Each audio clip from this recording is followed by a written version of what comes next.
ನಾನು ಇಂಜಿನಿಯರಿಂಗ್ ಮುಗಿಯೋಕ್ಕೂ ಮುಂಚೆನೇ 2 ಕಂಪನೀಸ್ನ shut down ಮಾಡಿದ್ದೆ. ಕಾಲೇಜ್ ಫಸ್ಟ್ ಇಯರಲ್ಲೇ ಫ್ರೆಂಡ್ಸ್ ಜೊತೆ ಸೇರಿಕೊಂಡು PG5 ಅನ್ನೋ ಪ್ಲ್ಯಾಟ್ಫಾರ್ಮ್ನ ಬಿಲ್ಡ್ ಮಾಡಿದ್ವು.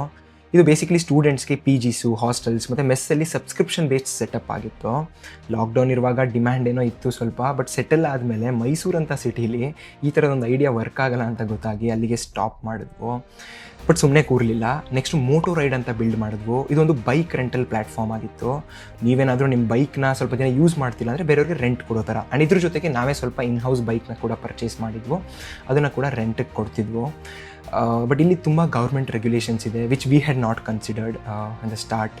ಆ್ಯಂಡ್ ಆಲ್ಸೋ ತುಂಬ ಆನ್ ಗ್ರೌಂಡ್ ಆಪ್ಸ್ ಇದೆ. ಒಂದು ಕಾಲೇಜ್ ಸ್ಟೂಡೆಂಟ್ಸ್ಗೆ ಇದನ್ನು ನೋಡಿಕೊಂಡು ಕಾಲೇಜ್ ಕೂಡ ಮ್ಯಾನೇಜ್ ಮಾಡೋದು ಸ್ವಲ್ಪ ಕಷ್ಟ ಆಗ್ತಿರೋದ್ರಿಂದ ಅಲ್ಲೂ ಕೂಡ ಅದನ್ನು ಸ್ಟಾಪ್ ಮಾಡಬೇಕಾಯಿತು. ಆ್ಯಂಡ್ ಹಾನೆಸ್ಟಾಗಿ ಹೇಳಬೇಕು ಅಂದರೆ ನಮ್ಮ ಕಾಲೇಜಿಂದ ಅಂತೂ ಒಂಚೂರು ಸಪೋರ್ಟ್ ಇರಲಿಲ್ಲ.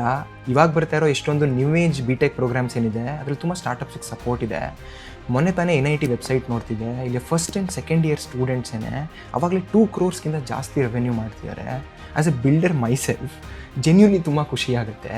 ಆಲ್ಸೋ ಇನ್ನೇನೋ ಬ್ರೇವ್ ಪ್ರೋಗ್ರಾಮ್ ಅಂತ ಇದೆ, ಅದರಲ್ಲಿ ಸ್ಟೂಡೆಂಟ್ಸು ಹೊರಗಡೆ ಲೋಕಲ್ ಬಿಸ್ನೆಸ್ಗೆ ಹೋಗಿ ಅವ್ರ ಪ್ರಾಬ್ಲಮ್ಸ್ನ ತಿಳ್ಕೊಂಡು ಅವ್ರಿಗೆ AI ಬೇಸ್ಡ್ ಸೊಲ್ಯೂಷನ್ಸ್ನ ಬಿಲ್ಡ್ ಮಾಡಿಕೊಟ್ಟು ಅರ್ನ್ ಮಾಡ್ತಿದ್ದಾರೆ. And this is exactly what I was also doing back then. So ನಮ್ಮ ಮನೆ ಹತ್ರ ಇರೋ ಎಷ್ಟೊಂದು ಲೋಕಲ್ ಬಿಸ್ನೆಸಸ್ಗೆ ಹೋಗಿ ಅವ್ರಿಗೆ ಏನಾದರೂ ಪ್ರಾಬ್ಲಮ್ ಇಂತಿ ಅಂತ ತಿಳ್ಕೊಂಡು ಸಾಫ್ಟ್ವೇರ್ನ ಬಿಲ್ಡ್ ಮಾಡ್ಕೊಡ್ತಾ ಇದ್ದೆ. ಏನಕ್ಕೆ ಸಾಫ್ಟ್ವೇರ್ ಬಿಲ್ಡ್ ಮಾಡ್ಕೊಡ್ತಿದ್ದೆ ಹೇಳಿ, ನಾನು ಮೊದಲು ಏನೇನು ಪ್ರಾಡಕ್ಟ್ ಬಿಲ್ಡ್ ಮಾಡಿದ್ನಲ್ಲ ಅದರಿಂದ ನನಗೆ ಸ್ಕಿಲ್ಸ್ ಬಂದಿತ್ತು, ಆ್ಯಪ್ ಹೆಂಗೆ ಮಾಡೋದು, ವೆಬ್ಸೈಟ್ ಹೆಂಗೆ ಮಾಡೋದು ಅಂತ. ಸೊ ಅದನ್ನು ಯೂಸ್ ಮಾಡಿಕೊಂಡು ತುಂಬಾ ದುಡ್ಡು ಕೂಡ ಮಾಡಿದೆ, ಆಯಿತಾ. ಬಟ್ ನನಗೆ ಎಂಟರ್ಪ್ರೈಸ್ ಹೇಗೆ ವರ್ಕ್ ಆಗುತ್ತೆ ಅಂತ ಗೊತ್ತಾಗಬೇಕಾಗಿತ್ತು. So that is when I quit everything and again went into a job. ಇದೇ ಸ್ಕಿಲ್ಸಿಂದ ನನಗೆ 33 LPA ಜಾಬ್ ಕೂಡ ಸಿಕ್ತು, ಅದು ಮೋಸ್ಟ್ ಆಫ್ ಜನಕ್ಕೆ ಗೊತ್ತಿರುತ್ತೆ.